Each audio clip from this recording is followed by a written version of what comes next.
Hi, everyone. Welcome. We are so glad that you can join us for today's GFPD webinar, Hope in Progress, Final Research Updates of 2025.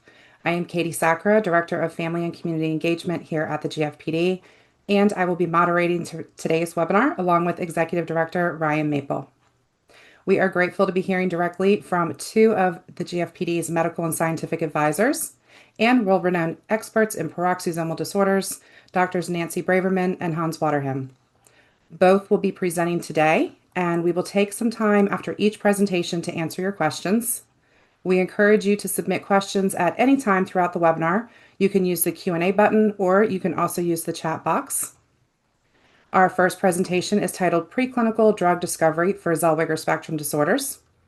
And we are pleased to welcome Dr. Hans Waterham, Professor of Functional Genetics of Metabolic Diseases, Principal Investigator, and Certified Dutch and European Clinical Laboratory Geneticist at the Amsterdam University Medical Center in the Netherlands.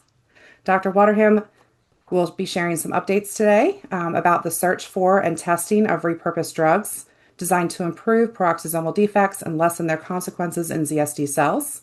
Dr. Waterham, thank you for being here, and I'm now going to turn it over to you. Okay, thank you very much, Katie, and also Ryan for the invitation to give the webinar. It's really nice to do that. I've tried to make it not too complicated, but please, if you really don't understand anything, just put on your hand and ask me to explain it better.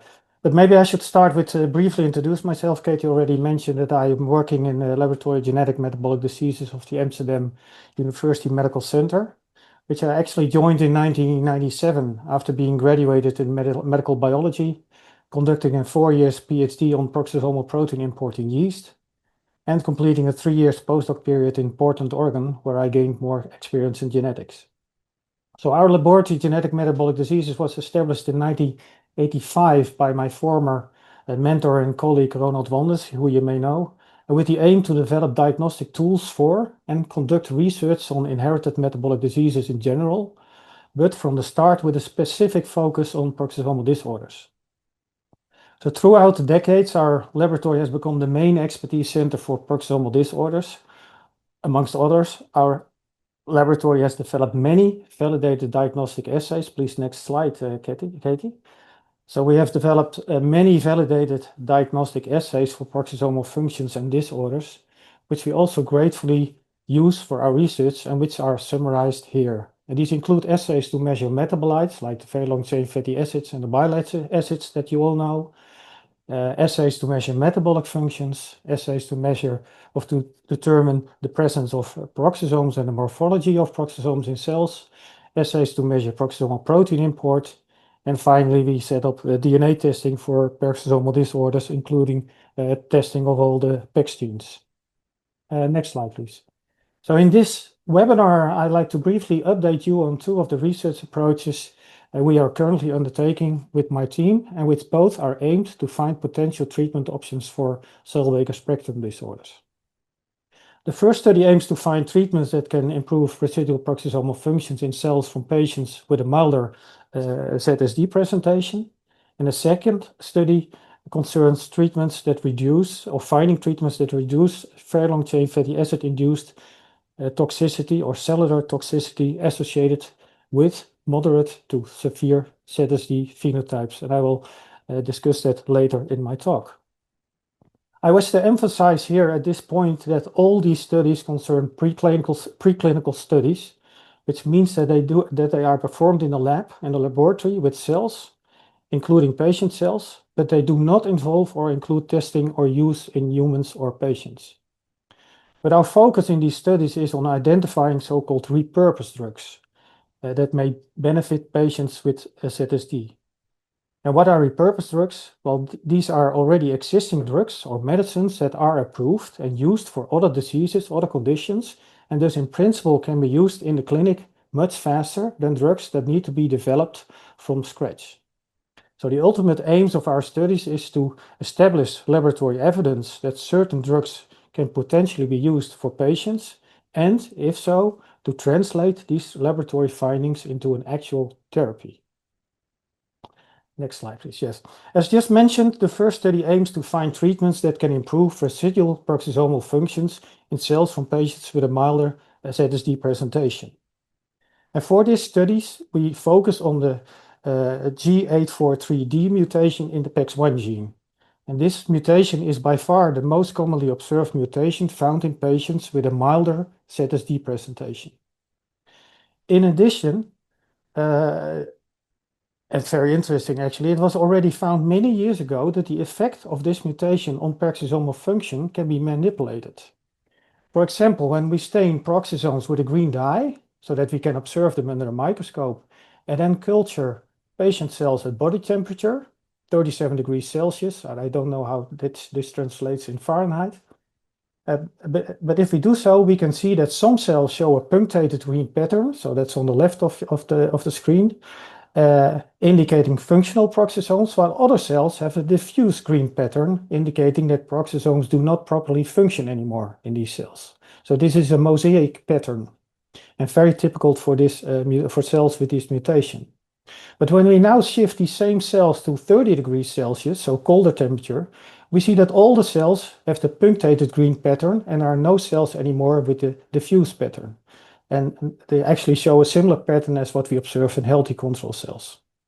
However, if we now shift the cells to 40 degrees Celsius, so a more fever-like temperature, we see that all cells show the diffuse green pattern, similar as what we observe in severe Zellweger spectrum cells. So with changing the temperature, we can manipulate the function and the appearance and the function of peroxisomes, functional peroxisomes in these cells.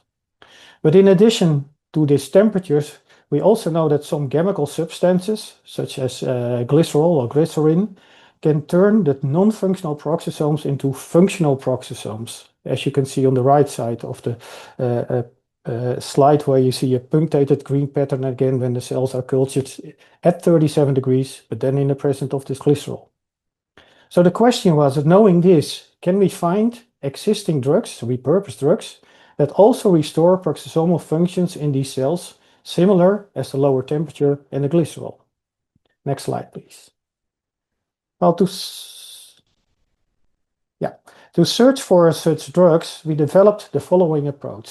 First, we generated so-called reporter cells that have two of this G843D PEX1 mutations, and then we express a green fluorescent peroxisomal protein in these cells that can be easily observed under the microscope. Next, we culture these cells in small dishes, and then we add 2 different doses from an existing drug to the cells, and after several days check under the microscope if the drug results in improved peroxisomal functions, indicated by a green punctated pattern as compared to a diffuse pattern. And you can see how it looks like on the right in the pictures. So in the first set of experiments, we screened over 1,000 different drugs that have been approved by the FDA for use in other diseases. And amongst these 1,000, we identified 3 drugs that resulted in a significant improvement in peroxisomal functions in the reporter cells. Or better say, it resulted in this green punctated pattern indicating functional peroxisomes. Next slide, please. Because the reporter cells that we used for this screening are not patient cells, but from another origin, we next tested the effect of these 3 drugs that we identified in patient skin cells using an assay that measures how efficient peroxisomes can import a peroxisomal protein. In Zellweger spectrum disease patients, this import is impaired, so we can easily look at this by looking at the change in the size of the protein. The protein becomes a little smaller if it's imported in the peroxisomes, and if not, it stays bigger. So, and in these studies, we compared the 3 drugs. And we also included 2 other drugs that were previously detected by other researchers using a similar approach. And that includes also diosmetine that was identified and reported previously by Nancy's team. A bit surprisingly, we observed that although all drugs worked very well in the reporter cells, 2 of them did not have a positive effect in the patient-derived cells, and thus will not be used for follow-up by us. So although that appears obvious, this demonstrates that it is important to first confirm or validate drugs in patient cells before continuing further studies with them. So the next slide, please. So here I show some results from follow-up studies as an example that we are currently performing, and which shows that when we culture cells in the presence of the single drugs that we identified, that they all have a positive effect on the peroxisomal function. So that's the left side of this graph. However, when we use combinations of these different drugs, that's on the right side, the gray bars, then you see that the positive effect on peroxisomal functions is much bigger than the single drugs by themselves. So that indicates that apparently each drug has a different mode of action and work different in their ability to improve peroxisomal functions in these cells. And that also means that in future, drug combinations may be more effective for patients than single drugs. So the next slide, I think I can skip actually, but this is basically indicates that we are continuing with follow-up studies and how we are continuing these studies. But I like to go to the next slide and go to the second study. And this second study that we initiated aims to find treatments that reduce the very long-chain fatty acid-induced cellular toxicity associated with the more severe ZSD phenotypes. That sounds very complicated, but as you may know, peroxisomes harbor several metabolic pathways, metabolic functions that play an important role in the making and the degradation of lipids, which among others can form membranes that create compartments in the cell known as organelles, for example, mitochondria and also the peroxisomes. And on the right lower part of the slide, you see how a membrane is composed of all these different lipids, which basically are small balls with a tail. On the left side, you see the chemical structure of a lipid. And as you can see, a main building block of these lipids are fatty acids. Those are the black-white tails that are indicated on the left part. So the most important peroxisomal pathways that have impact on the lipid composition of cells are the degradation or the beta oxidation of very long-chain fatty acids and branched-chain fatty acids. And the second one is the synthesis of ether lipids that play an important role in the brain and in the nervous systems. And as you all know, that in Zellweger spectrum disease cells, peroxisomes no longer function properly, and as a consequence of this, the pathways don't function either, which results in increased levels of very long-chain fatty acids, which is very typical for peroxisomal disorders, and lowered levels of these ether lipids, also known as plasmalogens. And as I just mentioned, because fatty acids serve as these integral building blocks for lipids, you can imagine that the increase of very long-chain fatty acids, as occurs in Zellweger spectrum disease, results in an altered composition of these lipids, because usually most of the fatty acids that are used to build these lipids are long-chain fatty acids, but not a very long-chain fatty acids. So, and now in Zellweger spectrum disease, these long-chain fatty acids are replaced by very long-chain fatty acids, and that will not only change the composition of the lipids, but also the properties of these lipids, and that may have far-reaching effects for cellular functions. So in the next slides, I've tried to visualize this a little better. Yeah, so cells can make their own fatty acids as well as get them from food sources. And in general, the long-chain fatty acids are far more common in the diet than the very long-chain fatty acids. So most of the very long-chain fatty acids that we have in the cells and that we also see in the Zellweger patients are made by the cell itself. And as just mentioned, fatty acids are used as building blocks for lipids, or that's indicated in the upper part of the slide. Fatty acids can be used for lipids, but if these fatty acids concern very long fatty acids, they can be degraded by the peroxisomes, but they can also be elongated or made longer by a system in the cell by elongase, special enzymes that make these fatty acids longer and longer, resulting in these very long chain fatty acids. And these very long chain fatty acids, so that's in the middle of this figure, can of course be degraded by peroxisomes, but it can also be used as building blocks for lipids. So under healthy conditions, and that's what you see here, so in normal control cells, there's a strong control on this mechanism and preventing that there's too much very long chain fatty acids, and so that everything is in a balance. However, if we now go to the next slide, what's happening in Zellweger spectrum disorders is that the peroxisomes no longer function and are no longer available to degrade these very long chain fatty acids.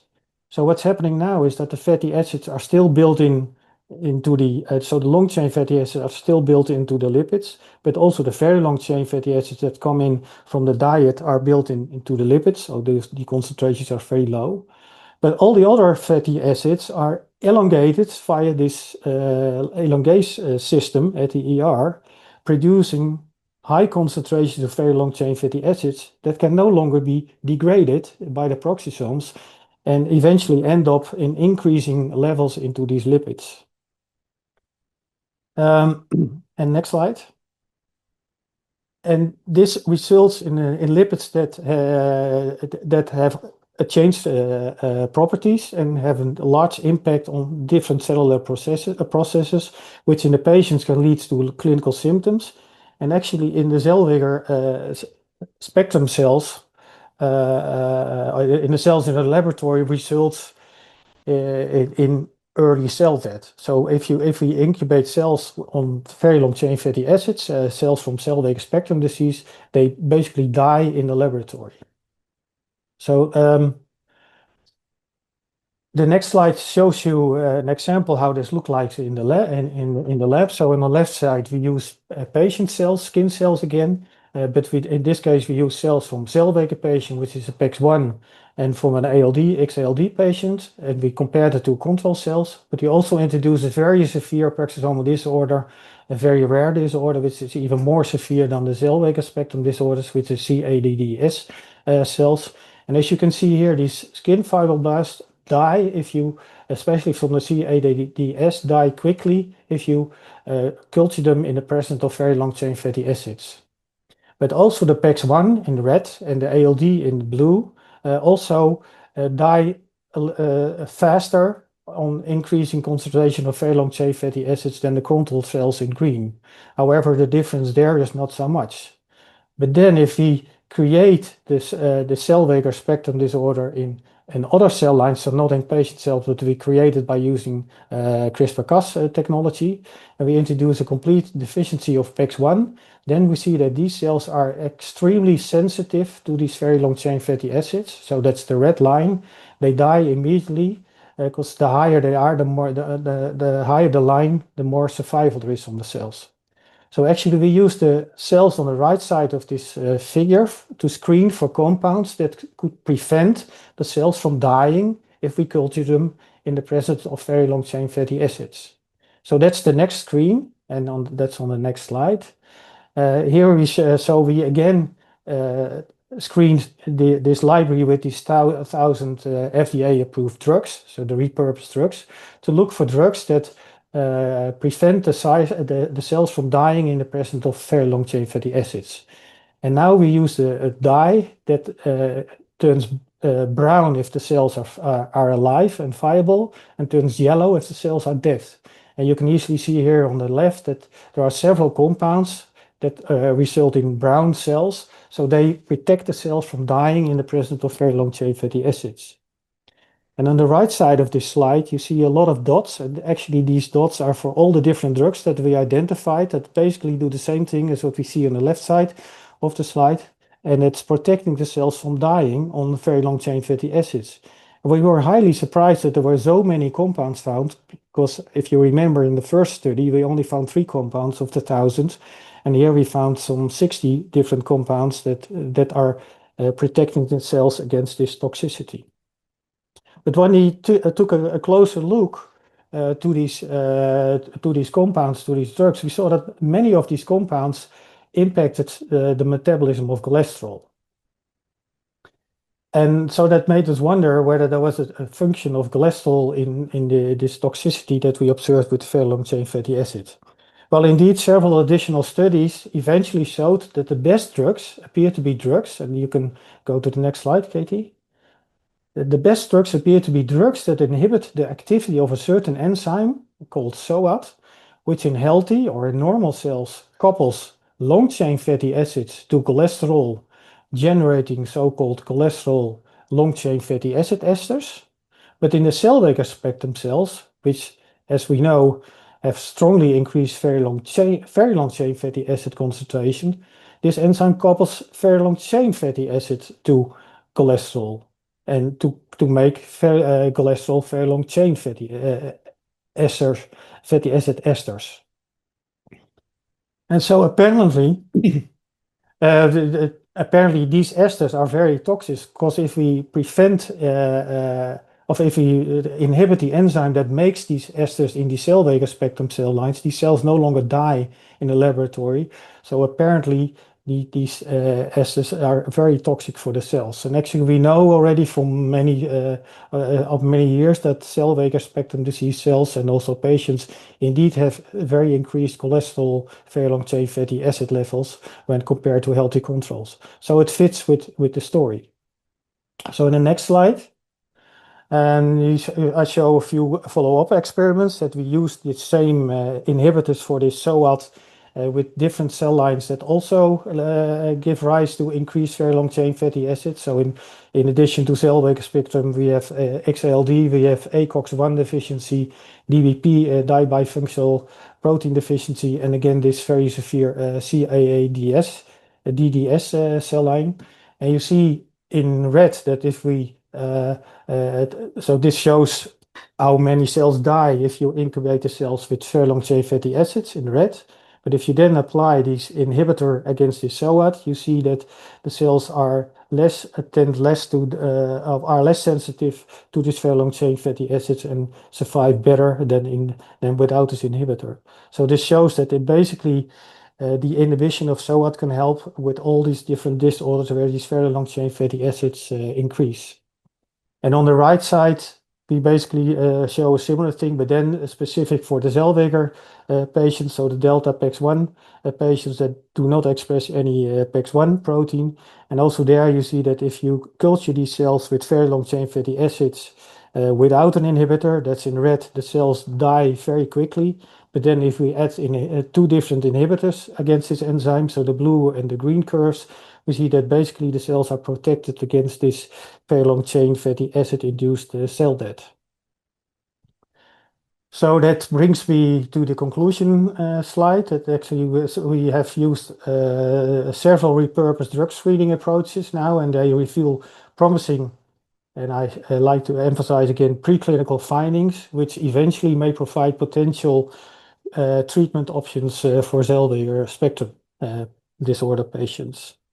So finally, in the final slide, I'd like to acknowledge my team, and especially Jeanette Kos and Rob Hofman, who are working in the laboratory on these disorders. Femke and Mark are the neurologists that are seeing all the Zellweger patients and Peroxisomal patients in the Netherlands. And most of you will know Femke because she's also in the board from the GFPD and attending the family meetings all the time. And finally, I like to mention Vivi Heine, who's working with with stem cells, with the stem cells core facility.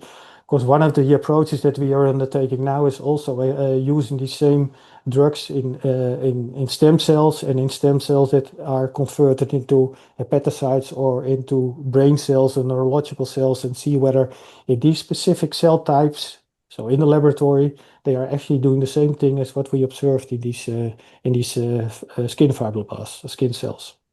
And finally, at the right part, the funding partners and the supporting partners. And with that, I'd like to thank you for the attention, and I would be happy to take any questions. And I hope it was clear. Thank you so much. Yes, it was Okay. very clear. At least I think Okay. it was fantastic, and I hope our audience agrees that this was an excellent presentation. At this time, we're going to move into the Q&A portion after about your presentation before we Mhm. move to Dr. Braverman. So as a reminder to our audience, you can use the Q&A button below the webinar player window, or you can drop your questions into the chat box. And So, okay, go ahead. I think you see the one that probably just popped into chat. Yeah, yeah. But you're Yeah, gonna so read it, or yeah, I can. So just in case anyone can't see the chat box, for the initial G843D screen, were the compounds found different than the ones at McLean 2019 section? He is referencing a specific citation and why.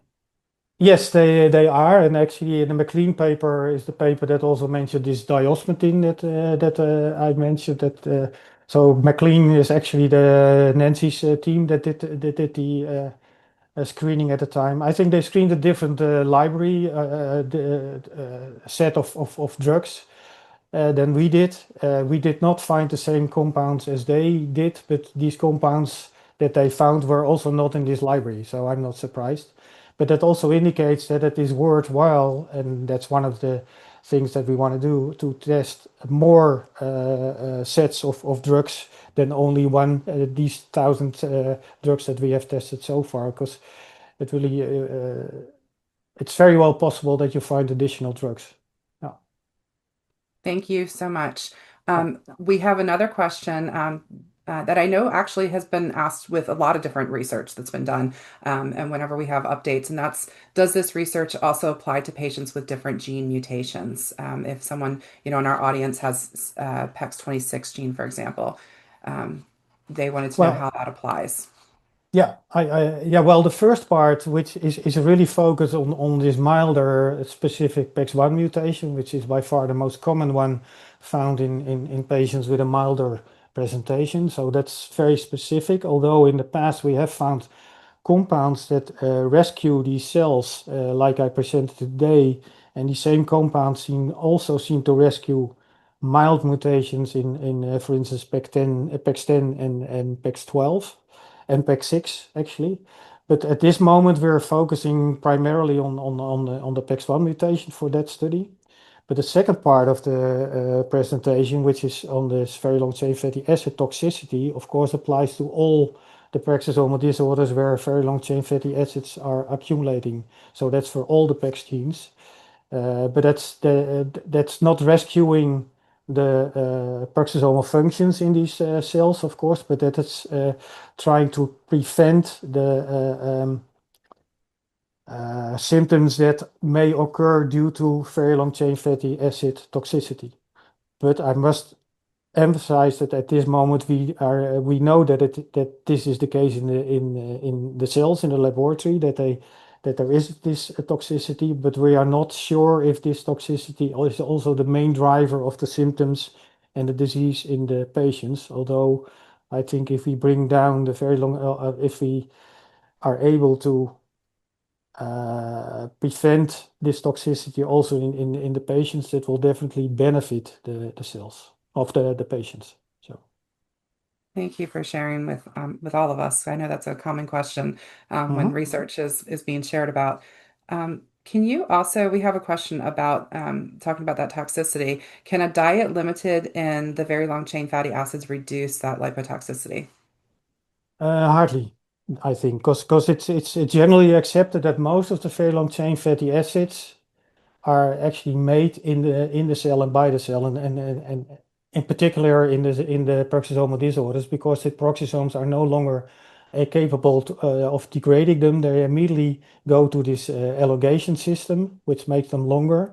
So I think more than 90% of the very long chain fatty acids are actually made by the cell, and only very few comes in from the diet. So for very long chain fatty acids, it does not really make sense to change the diet. But Nancy may correct me if I'm wrong. But for instance, for vitanic acid, like in the Refsum disease, but which also may be a problem eventually in the older Zellweger patients, I mean, that's something that really comes from the diet, and the cells cannot make that by himself.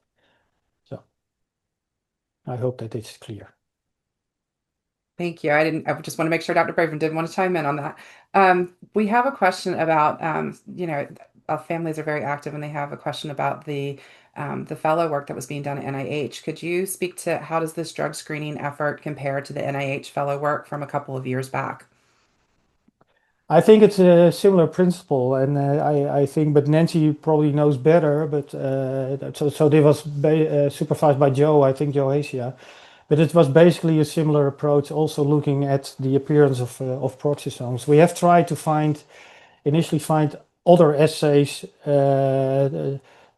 for easily screening, but eventually ended up doing basically a similar thing by looking through the microscope what is happening with the cells, because that's appeared to be the best way to screen for it. So far, we have not found other assays to do it in such a large scale. But our idea was if we would use a different assays, that maybe we can also find different drugs from screening. But I think it's a similar approach, and I see that Nancy was nicking her head, so Yeah. she agrees. Yeah, I think she wants to add in. Yes, Yeah, please. yeah. I just wanted to add in that in addition to the drug screening of using libraries that are probably complementary, like you mentioned, what Joe also organized was a cDNA a screen in which you could Mhm, figure out different pathways that might be involved. So the method of screening would be to silence different genes in the pathway, and mhm, you could figure out what pathways might be involved in ZSD that could improve the downstream functions, and then look for drugs that influence those pathways, which you could do. So they did that additional screen as well at the NIH. mhm. Thank you for weighing in on that. We appreciate you both being here and answering questions to our audience. One last question before we move on to our next presentation.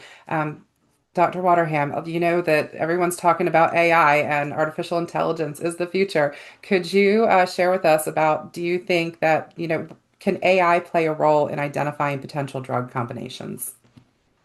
Oh, definitely. Yeah, combinations, but also drugs by themselves. And that's we also are using that. And I think other people are doing that too. Nowadays it's called artificial intelligence, but previously we called it bioinformatics screening and so on. But basically, what one of the things that we are doing now that we know these drugs, we found these drugs, and I also indicated during my talk that it looks like they have different modes of actions because if you use combinations, the effect is better of is increased. So what we want to find out is what do these drugs actually do? And if we know the mechanism, then we can also screen using artificial intelligence for other drugs that have a similar mode of action and then test these drugs in these cells to see if they have the same result or maybe, of course, hopefully even a better improve, give rise to a better improvement in these cells. And another thing that we are doing is that you can give these drugs, one of these drugs to these cells and then look to the expression pattern of all the genes. So what kind of proteins are induced if you put such a drug to these cells. So you can make an inventory of that. So you have a kind of a specific fingerprint, a gene fingerprint for these cells. And you can use these gene fingerprints to look for fingerprints of cells that are incubated with other drugs. And if you find a similar expression of a fingerprint, then you can say, hey, what kind of drug gave rise to this same fingerprint? And also that, of course, involves a lot of artificial intelligence and computer searches. And so definitely we're using that more and more nowadays, and it's very important, and it saves a lot of time, I think, in the end, in identifying such compounds. Yeah. Thank you so much. That's definitely hopeful to hear. Mhm. Such an excellent presentation and such great questions from our audience too. I really appreciate you Thank being you. here with us. Um, we are now going to move over to Dr. Nancy Braverman. Our second presentation, What We Learn from Natural History Studies and Why They Are Critical for Successful Clinical Trials. We're pleased to welcome Dr. Nancy Braverman, Associate Professor at McGill University in the Departments of Human Genetics and Pediatrics, attending Medical Geneticist at McGill University Health Center, and Senior Scientist at the Research Institute of McGill University Health Center. Also grateful to have her as a GFPD Medical and Scientific Advisor too. And today she will be sharing insight into how natural history studies deepen our understanding of disease progression and play a vital role in paving the way for future clinical trials. Dr. Braverman, thank you for being here with us today, and I'm going to turn it over to you. Thank you, Katie and Ryan, very much for inviting me. Yeah, and I'm glad to present this work. We have been running a natural history study for peroxisomal disorders for more than 10 years now, and the original goal was 5 years. We thought we would capture the natural history of this disorder, but it proved to be so complicated, as you all families and caretakers and everyone else involved in the audience can attest. And so we're still running it, and we don't have any anticipation of ending it at this point because we learn something new all the time. So with that introduction, I'll move through the slides. So just to give you some background on why this disorder is so challenging, so 2 mutations in any one of 13 PEX genes can cause these disorders. And as you know, you end up with reduced peroxisome numbers, failure to import enzymes into peroxisomes. That's going to end up with our multiple enzyme deficiencies. And then you have your accumulation of toxic metabolites like the very long chain fatty acids that we were just talking about, and deficiency of required compounds like plasmalogens and DHA or docosahexaenoic acid and mature bile acids. But there are many other downstream consequences besides just the accumulation or lack of production of peroxisome metabolites that include oxidant stress, maybe coming from mitochondria secondarily stressed due to peroxisomal disorders, and other disruptions of energy metabolism. And in the end, whether it's the peroxisomal metabolites, the global peroxisomal dysfunction, or the downstream consequences, we're going to get to the clinical picture. And that's always the big black box. It's the big black box in Zellweger spectrum, but it's also in many, many other diseases where we know the genes that are defective, we know the proteins that they encode and the partial functions that might have, but exactly how that affects the cells and the tissues and the organs to culminate in what we see clinically in the patient is unknown and remains a challenge to figure out.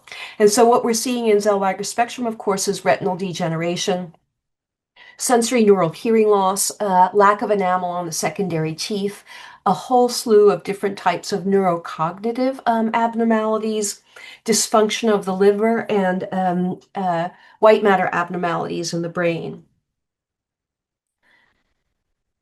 What is it? Next slide. Yeah. So there's a spectrum of phenotype and disease courses, as you all know. In severe ZSD, we usually have the most reduced survival. And in intermediate ZSD, from the patients in our study, we have 50% survival at 15 years. And for the milder forms of ZSD, we have 100% survival through at least adulthood. And these are just photos. And as in the words of Jerry Raymond, as you all know, if you let me take a picture of your child, or if you have sent us pictures, then we will use them to help people learn about these disorders.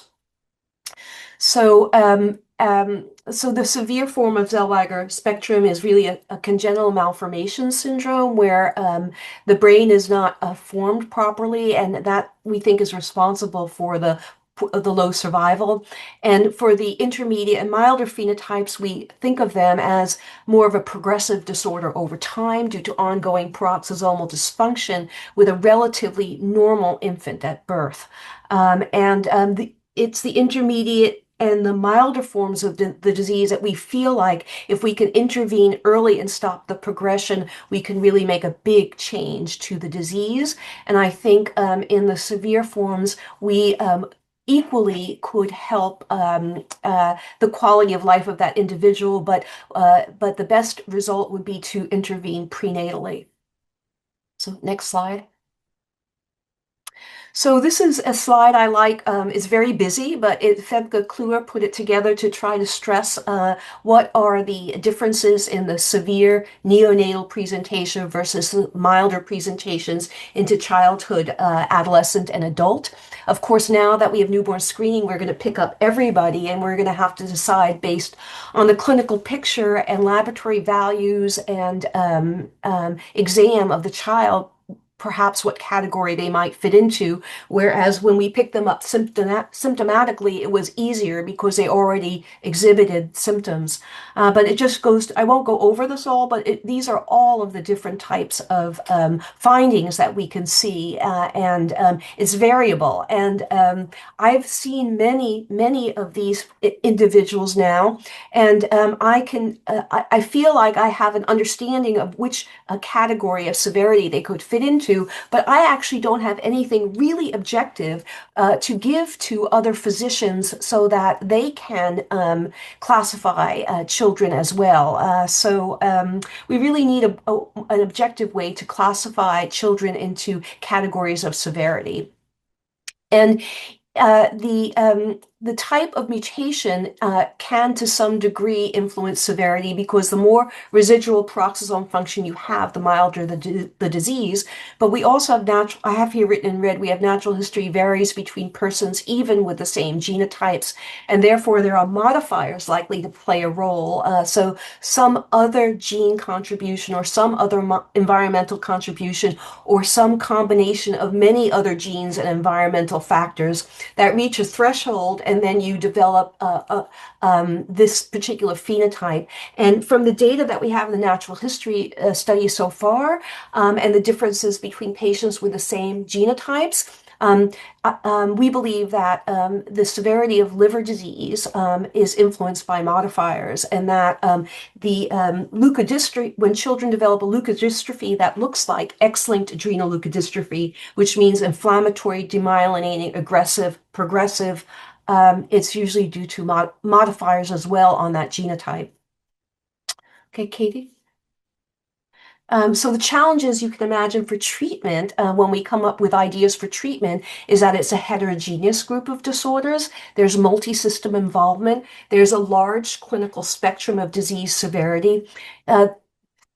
For many of these system involvement, the diseases have relatively long, ongoing, chronic. So the time to see the effect of a therapy, especially if the effect is going to be subtle, could be a long time. And when you go into a clinical trial, you usually don't have all that time. So you need to have really good clinical endpoints to see whether you're making any changes really within 6 months, 1 year, 2 years tops.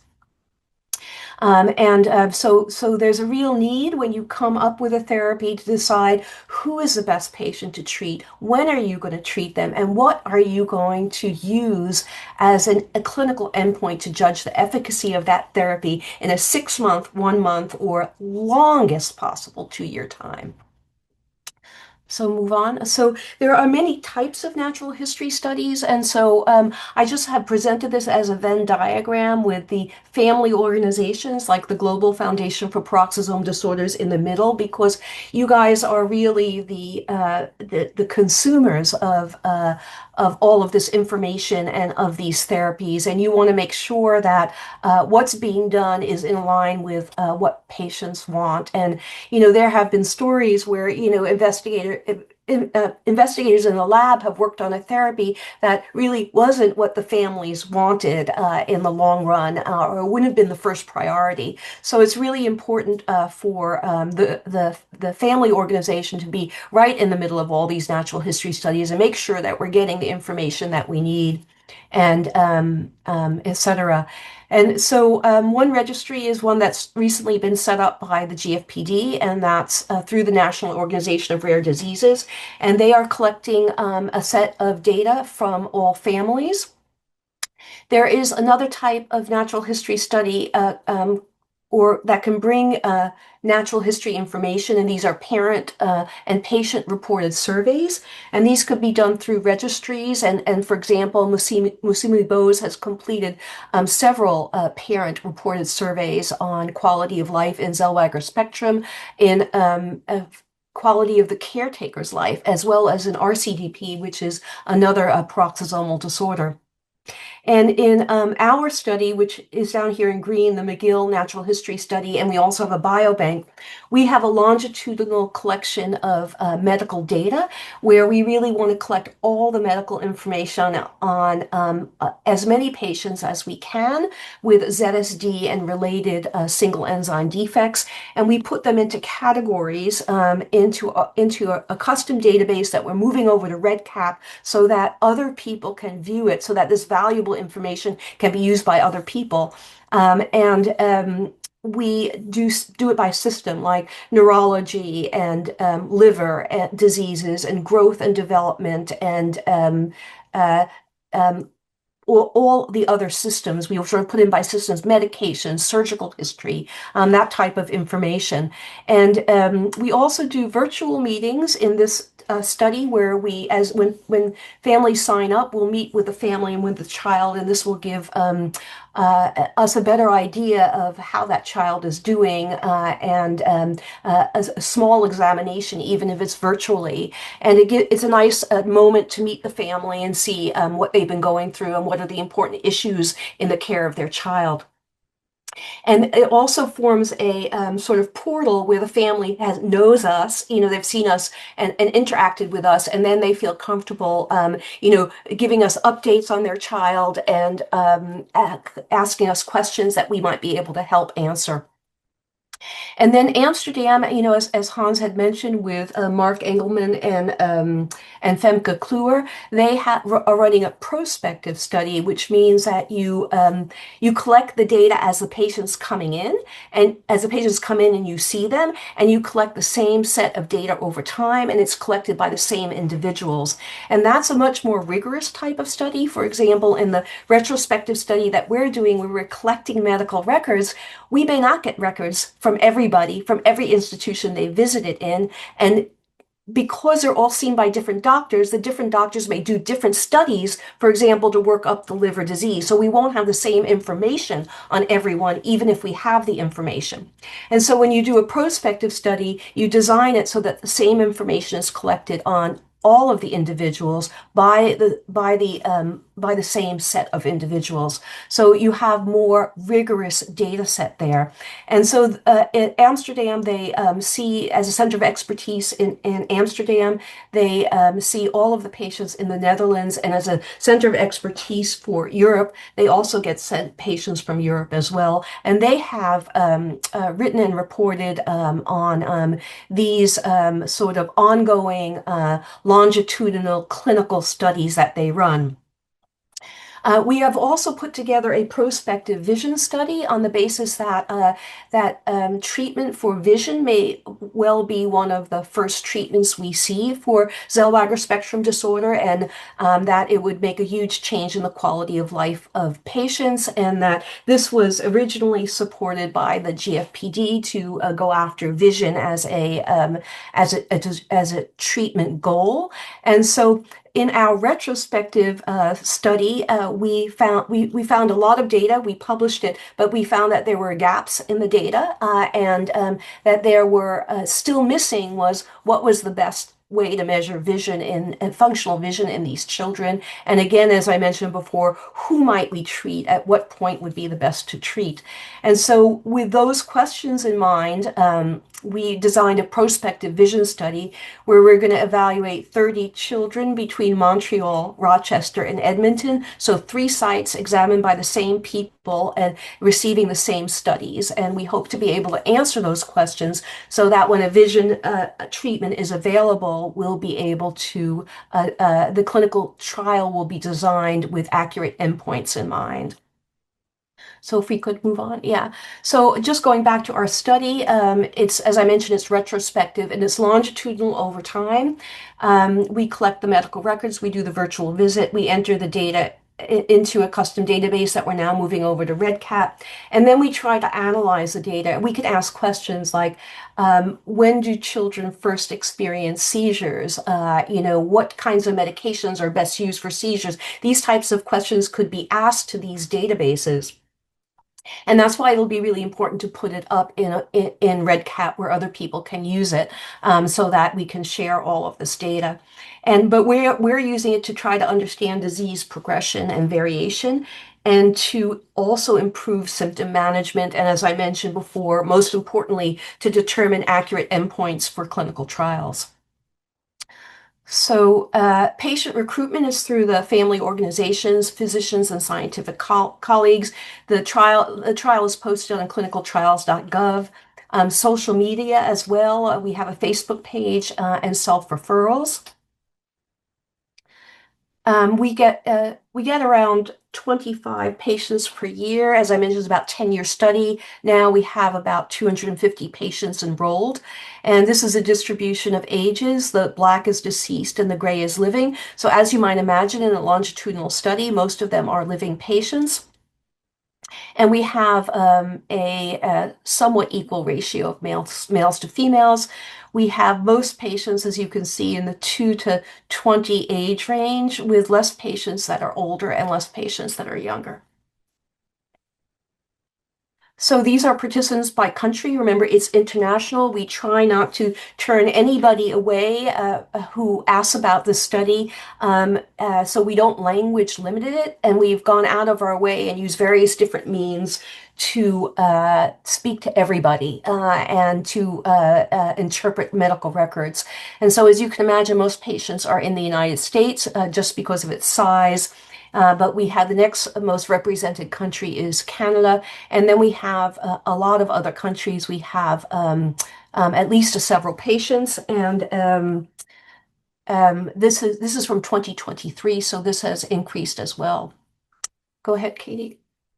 So we like to promote inclusion for the study, and this should be done with all studies, I think. And so how do you get everybody into the study, including people from rural areas, people who might not have access to all the information they need to find out about the study, patients who can't speak the language of the main language of the study. So in promoting inclusion, we are using these virtual visits so that travel isn't required to Montreal for the prospective study. Well, then you would have to come. But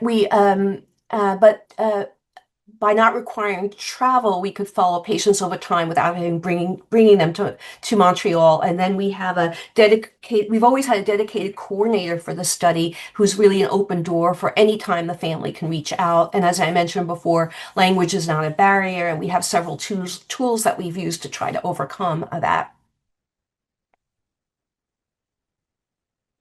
So just some examples of what can come out of the study. So, and all of these, even if they're not reported yet in peer review articles in the literature, they've been presented and people have been involved in putting together this data. And so every one of those steps gets more people to know about these disorders, which is what we want to do for moving these disorders forward to therapy. We want to get as many people as possible to know about them. So we have put together the neurological spectrum and brain MRI findings and presented them at various meetings. The same thing we've done for liver disease and vision loss. And vision loss in this bold has been published. The retrospective study for this has been published, and that's how we identified gaps that we can address then more accurately in a prospective study. We also published, I don't have we published a PEC-16 case series because it's an atypical presentation that people need to know about. And we published on hearing loss. So these publications would be, for a longitudinal study, would include, what type of hearing loss is it, and what are the age ranges, and how fast does it develop, and how many people have cochlear implants, and what are we missing in evaluating these kids. And growth curves is something we've talked about for a long time, and I'm pleased to say that we are at probably the last 4 weeks of putting together this manuscript on growth curves. That's a collaboration with Amsterdam and the Dutch patients. We've also worked on another unusual or atypical patient series who have defects in PEX-13. Go ahead, Katie.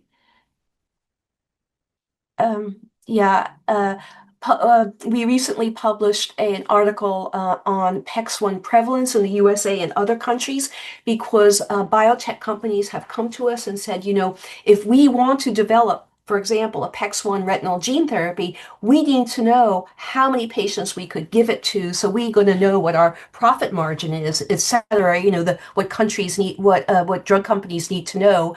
And so we put together, using a biostatistician, what the prevalence, which is the number of patients who have PEX1 defects in various countries, US, Canada, and Europe, and Japan. And we use public databases to look at variants in the PEX1 gene. And then we used mathematical formulas to figure out, and birth incidences in those countries to figure out the number of births.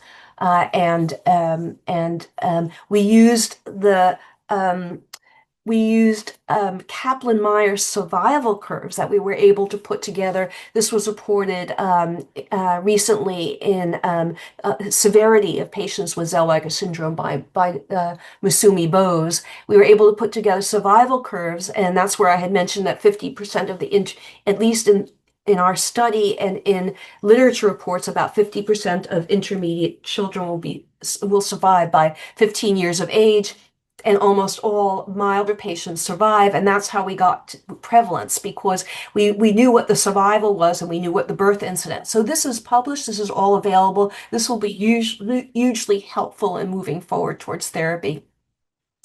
And yeah, and then we have low bone mineral density. That was appreciated and written up by Eric Rush in Zellweger spectrum before. It was unknown really before that publication. Okay, so as I mentioned, the limitations of a retrospective study is that you're never going to get all the records.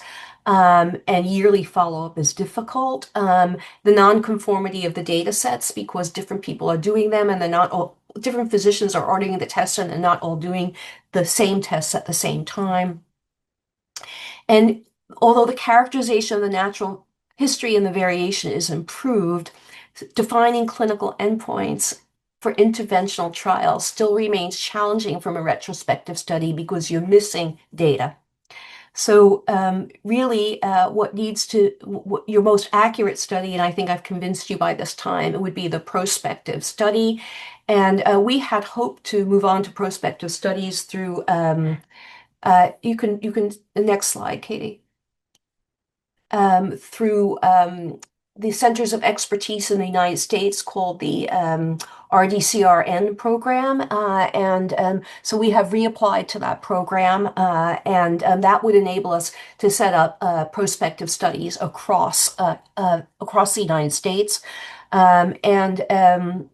We need to continue, if we don't have prospective studies, we need to continue this retrospective study or all the natural history studies and the registry, of course, to better understand clinical variation. I think what we really need to do also is to engage biostatisticians, because we have a lot of data now, but I'm a clinician, and the people I work with are scientists, but we really need people who are biostatisticians to help us take all of this data and figure out what would be the best types of endpoints to use for future interventional trials. Like, what is the progression of the vision degeneration? The biostatistician create a curve, and then we could use it. Could be that a primary endpoint could be changing that curve. So I think that's it really here. Yeah, and of course I want to acknowledge all of the clinical research associates that clinical research coordinators that I've had working with me on this study over the past decade, who have contributed tremendously, and many of you have met them. And Frederic, who's running the prospective vision study, all of the physician colleagues involved in this type of an effort, and different scientific collaborators, and then our funding below. And of course, this is another one of our patients here on the left. Adorable little Amelia. Yes. A lot of us know her. So thank you so much. This has been such an insightful presentation. Just great information today delivered to our community. At this time, we are going to move into our Q&A portion. But I did want to just highlight two things in your presentation. You shared a lot of scholarly articles, and you can go to the GFPD website, and under scholarly articles on our website, you can access a lot of the publications that have been referenced today. And also, I've had the privilege, either personally as a parent myself or professionally with the GFPD, of working with all of these amazing coordinators on the screen right now. I've can't say how great all of them have been. And if you want to reach out to them, if you're not a part of any of these studies that we're talking about today, you can always reach out to me or even just contact us at the GFPD. We're happy to connect you with Dr. Braverman's team. We do that quite often, and we're happy to do that for you if you just want to reach out to us about that. And I want to remind our audience that you can use the Q&A button below the webinar player window, or you can drop your questions into the chat box.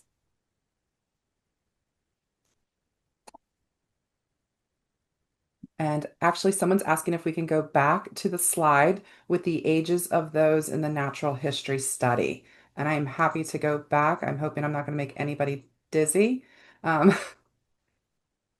is this the one? Let's see, the number of ages of those in the natural history study. Yes. So I'm just going to leave that up for a moment. And again, you can put your questions into the chat or in the Q&A. And Dr. Braverman, one that I can go ahead and start with. I'm going to move back to the question slide in just a moment, but the person who asked for that, I hope that's helpful. And they've got it. You're welcome. And so, Dr. Braverman, have there been any recent changes to what data you are collecting to help build those clinical endpoints? Can you speak a little bit more to that? Yeah, so we when we go through the data that we've collected by systems, and we realize that we don't have missing pieces of information, through the venue of this natural history study, we can recontact the family and we can ask to send data that we're missing. And we've done that several times now with the compilation of data that we're doing now for the natural history of liver disease in patients. We realize that we're missing information in patients, critical information, and we'll go back and actually ask the patients to help us retrieve that information. So that's one way to answer the gap. The other way is to define the gap. That would be a gap, missing gap in information. But the other thing is when you realize that something should be done on all patients that's not being done, or something isn't being followed properly, and you see it more as a group thing. And that's where you use your prospective study to identify where the knowledge is missing, what needs to be done, and then you would obtain that through a prospective study. Or alternatively, when you write up your retrospective study, you identify these limitations in the discussion, and you hope you will change the way people are managing patients in the future. And that would be the goal. One of the goals of the natural history would be to improve management. So those are ways that those missing pieces could be identified and improved. Thank you so much. And Ryan is here moderating with me. I just want to make sure I'm not missing any questions that have come in. I know we're at that hour mark, but we want to try to make sure that we answer everyone's questions today. Yeah, we do have one last one, Katie, and this can be for either of you to answer. What are we looking at in terms of timelines to administer FDA-approved drugs to peroxisomal patients down the road?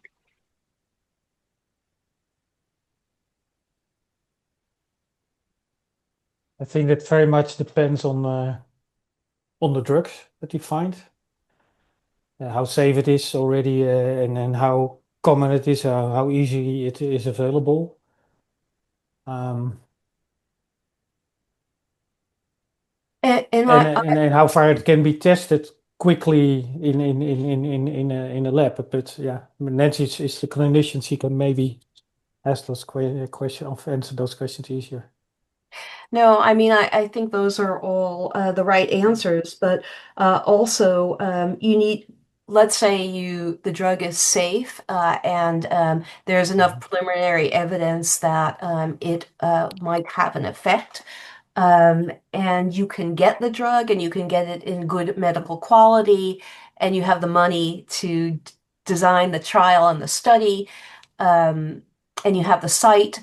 You need to know what you're going to measure as an improvement in outcome. And I think this is really the tricky question in this condition, because When we have, and this came up in discussion too, I think, with Ryan a couple of weeks ago, when we did a beat study with betaine, now probably also almost 10 years ago, which is a drug in cell culture that can improve peroxisome functions by acting as a non-specific chemical chaperone and helping the protein fold better. And it is approved and it is for use in other rare diseases for completely different actions of the drug. So we could get it approved through our research ethics board on the basis that it was safe in other diseases and approved. But we could only use it in the concentration it was approved in, and that was already it was already against us because in cell culture where we saw the improvement in the cells, we were at a much higher concentration than what is approved to take for the diseases this drug is approved for. And we used a clinical endpoint that we thought would be a surrogate clinical endpoint. We would see if any peroxisome functions improved. So we looked at multiple functions. This was done by Ann Moser in her clinical laboratory. We looked at very long-chain fatty acids, plasmalogens, phytanic to pristanic acid ratios, pipocolic. We did lipid panels where Anne gives like 25 or 30 different types of lipids. And what we found out was that, yes, we could use these parameters to decide if the patient had a peroxisome disease. But when it came to seeing an improvement now in a value that's already abnormal, we could not, in the end, we decided that there was so much fluctuation between patients and within the same patient. With a biostatistician, we decided that we could not detect anything that was modest. Even a modest change we could not detect because of the variation. So really, I think what that teaches us is that we need to have some strong endpoints, and we need to have something that's not going to have this type of variation between samples in the same patient and between different patients with the same genotypes. And also, what it reminds us is that we need a clinical endpoint. We need some functional clinical endpoint because that's what's the most important. Now this study might have benefited from going through an animal model or an organoid model, but we didn't have it at that time. But even so, what you really want to know is if the medication is going to improve the vision or improve the liver disease or improve the neurocognitive abilities, and that would be a functional endpoint. And sometimes that's not connected to some of the peroxisome metabolites at all. For example, in X-linked ALD, you have this new drug, liraglutide now, that is improving that outcome by acting on the downstream inflammatory component without changing the VLCFA levels. So I think there may not be always a direct connection between the biomarkers that we use for diagnosis and an accurate clinical functional endpoint, that we really want to see in a therapy. So I think that those endpoints, really need to be defined. Because also, I just want to add is that sometimes you only get one chance at a clinical trial, and you have just enough money and just enough momentum to do it once. And if you haven't picked the right endpoint, you're going to fail.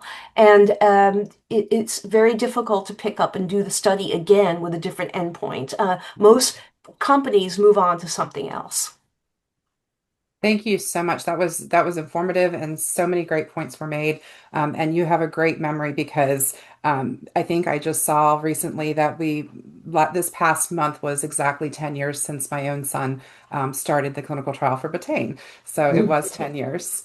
I am going to go ahead and just give a quick reminder to everyone in our audience that the GFPD patient registry for peroxisomal disorders is one of the ones that was mentioned by Dr. Braverman earlier when she was sharing about all the different studies that you can be a part of, registries, and things like that. If you are not participating, there's a QR code on the screen right now that will allow you to go to a site that will give you all kinds of information, and you can also send questions to the GFPD as well. We're happy to connect with you on that. Dr. Waterham and Dr. Braverman, thank you so much. We're so grateful for all of the work that you're doing and for the insight that you brought to our community today. To our audience, I want to thank you for being here with us.